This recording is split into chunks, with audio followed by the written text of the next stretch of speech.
នេះគឺជាទស្សនភាពកន្លែងស្រមន្ទីរជាតិរបស់យើងយើងឃើញទស្សនភាពហើយយើងថតអូណាឧបករណ៍ច្រើនណាស់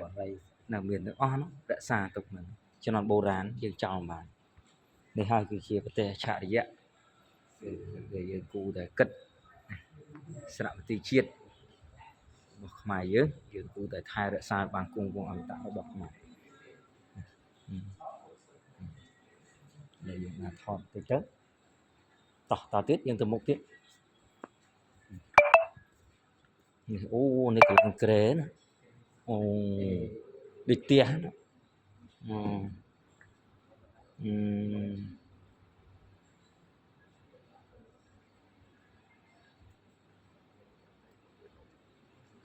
នេះល្អមែនទែនខាន់មកយូរទៅខាន់ចូលស្អាតមែនទែន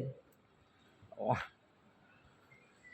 នេះប្រវត្តិសាស្ត្រទឹកដីខ្មែរអច្ឆរិយៈហើយប្រទេសដែលស្បូរវត្ថុបុរាណច្រើនប្រទេសហ្នឹងគឺជាប្រទេសចំណាស់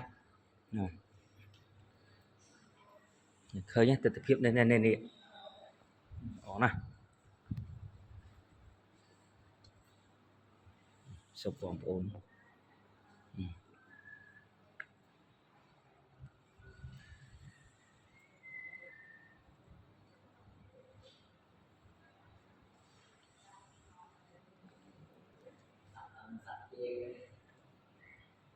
ស្អាតមែនទែនយើងចាប់អារម្មណ៍មានរបៀបរៀបរយល្អហ្នឹងនេះនាំមិត្តភ័ក្តិនាំមកលេង2អង្គនេះជ្រះថ្លាបាននាំមកនិយាយរួមទៅនៅភ្នំពេញជាង10-20ឆ្នាំមកនិយាយថាមកចូលមើលមិនដែលបានមកបងនៅភ្នំពេញមែនតែមិនដែលថាស្រវន្ទីជាតិខ្មែរមកម្ដងមកកាលវាអត់មានពេលឥឡូវមានពេលដល់ថតទុកយកទៅមើលទេណាតោះទៅចានេះឃើញយើងថតទុកធ្វើហ្វិចឯកសារ reference នេះគឺជាខ្មែរ Empire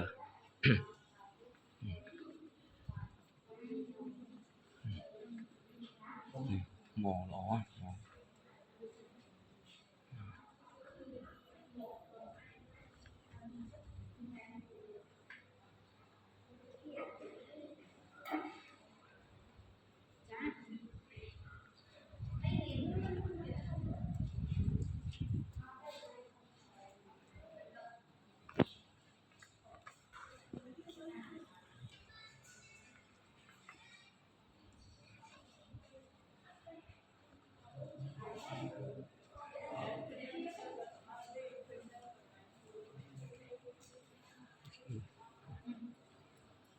ស្អាតមែនទែន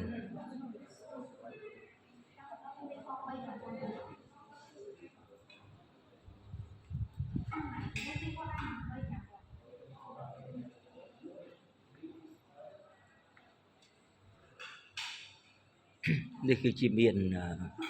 លក្ខណៈពិសេសដែរមានសិលាចារឹកនេះសិលាចារឹកគឺជាឯកសារមួយសម្រាប់យើង reference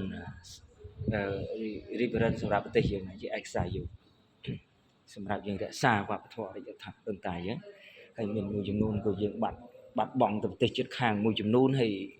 ដែរហើយយើងនៅប្រហែលយើងថែរក្សាអូហ្នឹងហើយគេយកមកពីអាមេរិកអូស្អាតមែនទែននេះសោយអច្ឆរិយៈប្រទេសស្ងើចមកយេ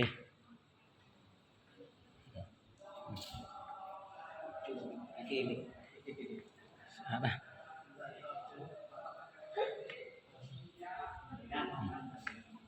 នេះស្អាតណាស់គឺអ្នកប្រាជ្ញបកែមកហៅថា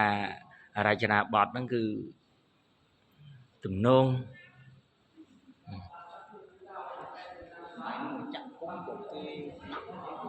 ដូចជាដាប់ហើយមិនចាក់ពុកទេនេះថ្មជឿឬឆ្លាក់ចាក់អីឆ្លាក់ហ្មង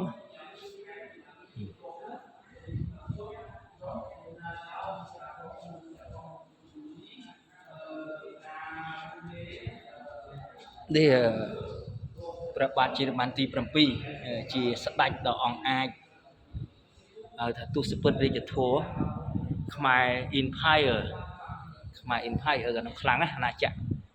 យើងធ្លាក់នៅក្នុងសតវត្សទី12រហូតមកដល់ក្នុងឆ្នាំ2015ក៏ពីដើមយើងជាប្រទេសមួយហើយថាក្រៅគ្រប់គ្រងហៅថាខ្មែរ Empire អាណាចក្រខ្មែរដ៏ល្បីល្បាញនេះជាពុទ្ធបរិសដ៏អង្អាចស្ដេចដ៏អង្អាចយើងអាចជាឯកសារយងក្នុងទីខ្មែរ Empire